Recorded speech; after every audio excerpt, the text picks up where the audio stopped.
Welcome to another Telia Talk. Today we are guests at the Nordic Forum Against Child Sexual Abuse.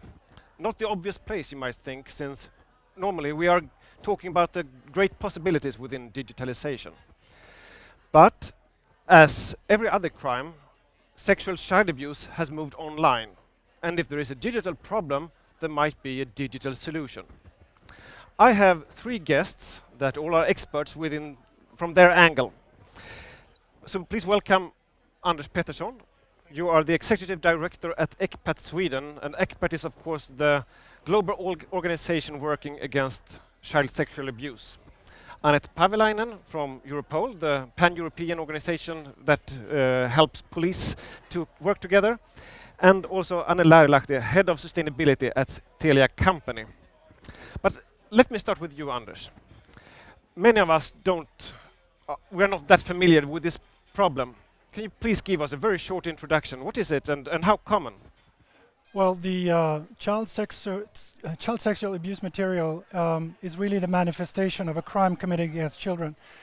And given the introduction of internet over the past 20 years, it also has been a growing problem because technology is being abused. So the crime committed against a child exists in real life, and then it's documented and also exists online. And we also see an increase in the misuse of live streaming to commit these kinds of crimes against children. So it's a growing problem for the entire world. Where is this? Where in the world and where online? There is no geographical, cultural or religious home to child sexual abuse. It happens all over the world. The Nordic countries, we're in the top 5% when it comes to internet penetration. So in this region, in this part of the world, it's obviously much easier to produce, distribute and share this kind of abuse material, which makes us more accountable, I think, than others. But then we have child sex offenders who travel across the world, usually where law enforcement is weak or civil society or the socioeconomic situation is bad and the availability of children is high. And how common is this problem? Well, nobody really knows for sure because generally reports on sexual abuse of children is very low. So there is a huge amount of non-reported crimes. So we really only see the tip of the iceberg in the reports that police get or what we see in our web-based hotline. Of course, the victims should always be in focus, but also the perpetrators of these crimes, they are struggling themselves, aren't they? That's right. Our human reaction to this crime is very emotional, and that's how we are composed as human beings. But we also need to know that many of the offenders who consume child abuse material realize that this is a big problem, and they feel really bad about it. The problem is that we as a society do not offer the help that they need with this sexual preference that they have for very often prepubescent children. And if we want to stem the demand and come to terms with it in terms of prevention, we also need to focus on offenders. Anette, as from a police perspective, what makes this crime so special? As Anders already said, it's a crime which is usually, when it's circulated, it's well documented. And this, of course, it's awful for the child victim that the images and videos, whatnot, are circulated time after time. But then on the other hand, because of this material is circulated on the internet, for example, the law enforcement may find out about intra-family abuse and so on, which would never maybe come out to light the other way around. So you're saying that internet is of course a problem since it's the distribution channel of this material, but it also helps you when you investigate the crimes? We would say it's a blade with two swords, or a sword with two blades, or a coin with two sides. As definitely, it's a huge problem, and the better ways there are to hide identity, the more tricky it gets. But then on the other hand, we have to see the positive side of it too, that we might get into crimes, or we can get our hands on investigating crimes we might not be have knowledge of otherwise. I know you can't go into any specific details on how you work, but can you say anything how you're mapping and working with this material? Well, as said quite many times, and I think I have a wonderful New Zealander colleague who very often states that it takes a network to defeat a network, and that's exactly what we are doing. We have a very good cooperation between the colleagues, not only in Europe but around the world, working on this issue. And honestly, I can say that when there are countries who are behind in development on their own tools, on their understanding, there are many countries who are happy to try to assist.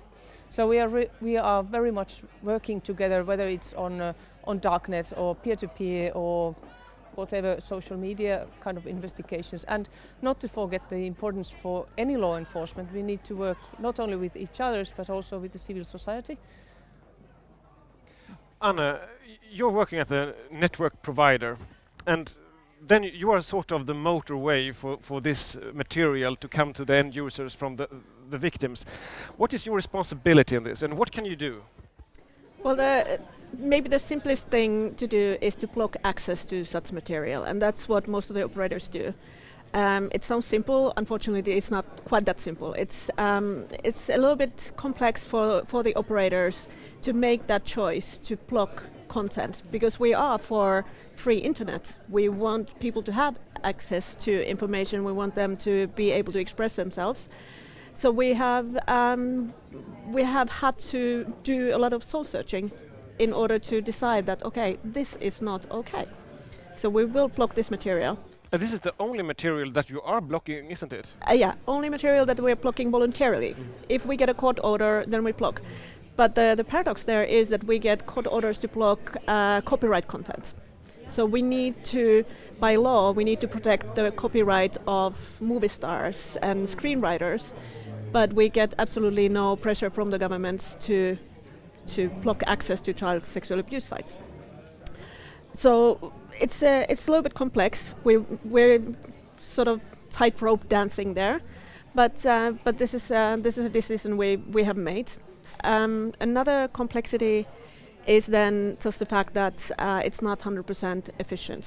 Because like Anette said, there is the darknet, there are different ways of accessing this material still, but we feel it's still important, even if we can block part of the people from accessing this material. We can block the curious ones, the experimental ones who are just trying that maybe this is something interesting. And maybe it's enough for them to get the stop page and to get the reminder that no, this is not okay. And the most important thing, I think, is that Anders said that the actual issue is child sexual abuse. Not the material itself, but it is the act of harming the child. But nobody wakes up in the morning and says that I'm going to abuse a child today.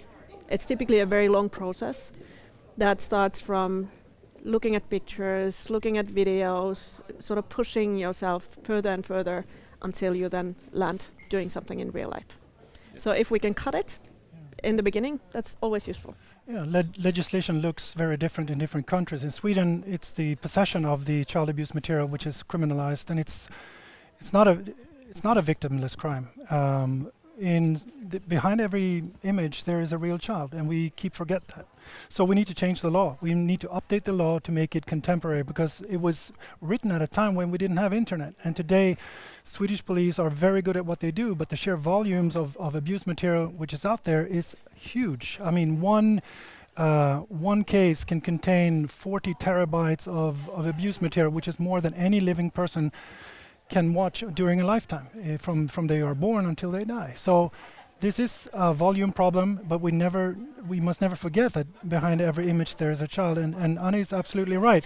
There is a balance. We have two competing ideas. On the one hand, we would never accept a society where our integrity is compromised because we cannot be private when we live our life on the internet. On the other hand, we would never accept a society where children's rights are sacrificed for the same principle. So we have children's right and we have the human right to privacy, but they can never be made competitors.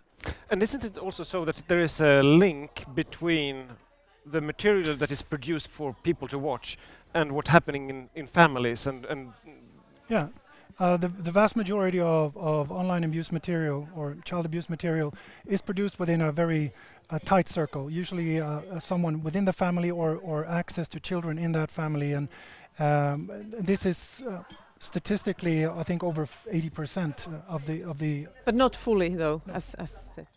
Just a comment, not to get to black and white picture, because of there are perfectly happy families where the abuse takes place outside the family circles. Yeah. So it comes in different ways. Absolutely. Live streaming and grooming is an opportunity for an offender to get in touch with a child anywhere in Sweden or in the world and trick that child into committing crimes against him or herself. It's usually a girl. Vicious crimes, which is really ends up with a child raping themselves with different objects. Or siblings. Anna, you're not only a network provider, you're also a very big employer. And as an employer, you have acted within the company. Tell us. Yeah, internet is such an amoeba and it's so multifaceted and it is very difficult to control. But we do have control over our own network, our computers, our servers, our traffic there. So at Telia we have decided to detect, not only block, but to detect child sexual abuse material when it is in our equipment. This does not mean that we're looking at your pictures, and if you have a picture of your baby naked there, we will never see that picture. We're just using the hash values of the files, and we're comparing them to a list that we get from Interpol and the local police. And if we find the exact same hash value, then we'll get a notification, and then we will turn to the police. And how shall Telia as an employer act if they find sexual abuse material within their network? I would say basic rules not to start any vigilante criminal investigations, because in case non-law enforcement, not having the law enforcement limitations or powers might end up endangering a child's life. So it's always the right thing to do is to tell the police and trust their judgment on how to take it further. Yeah. And the flip side of that is if the parliament of the street goes after offenders, we will continue to drive these offenders into the margins of society, where they will continue to consume abuse material and, worst case, commit new crimes against children. So what offenders need is really help. Help from clinical expertise to come to terms with and manage their sexual preference. There is really no other way around that.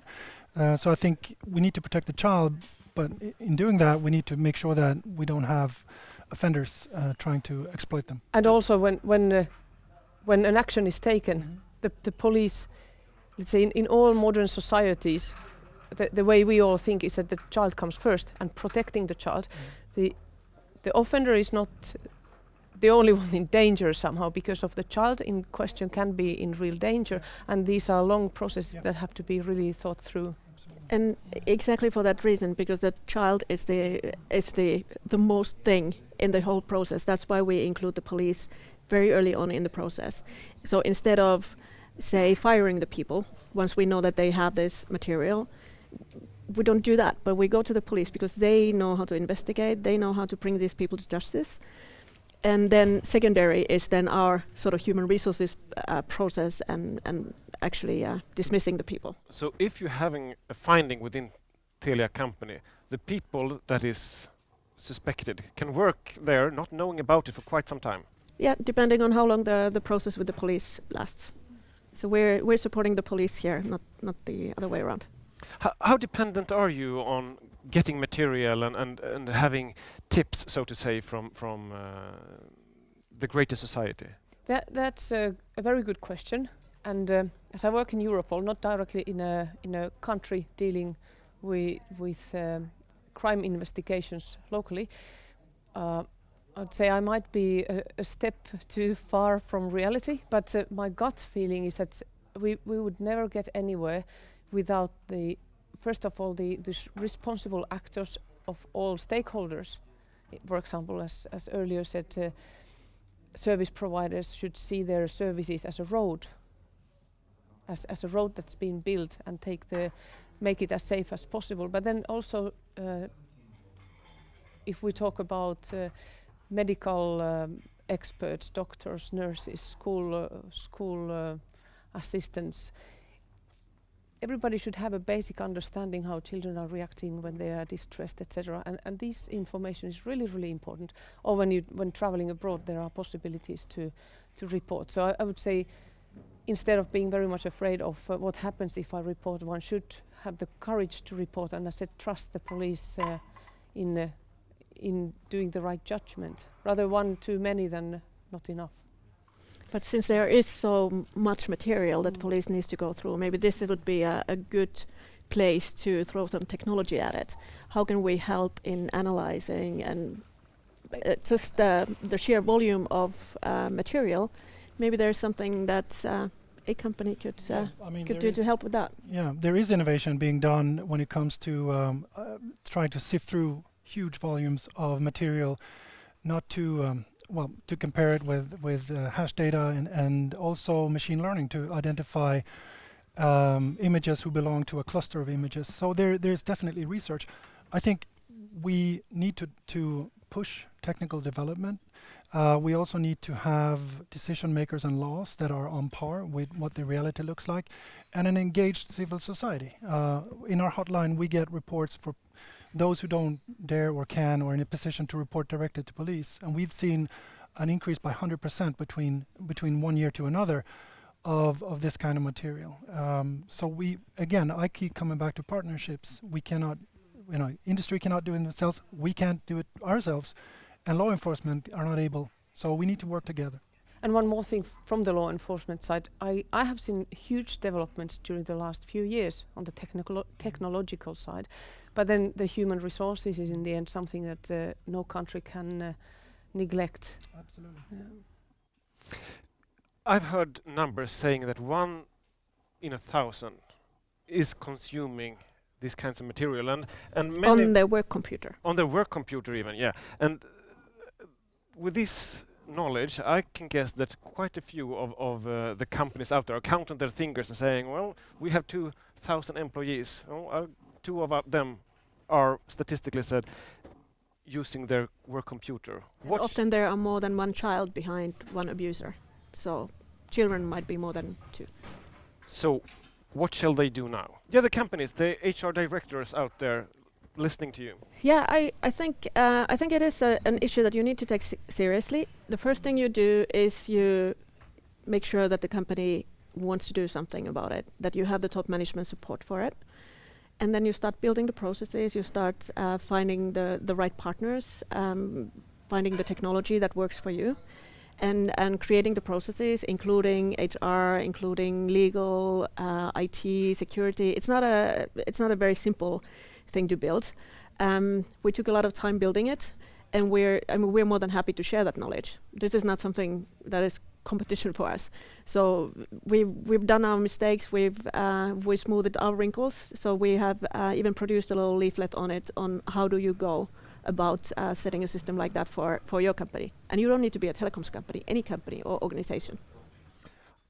I think that will be a good final word, and thank you very much for participating, and thank you very much for watching. Please stay tuned for more Telia Talks along the road. Thank you.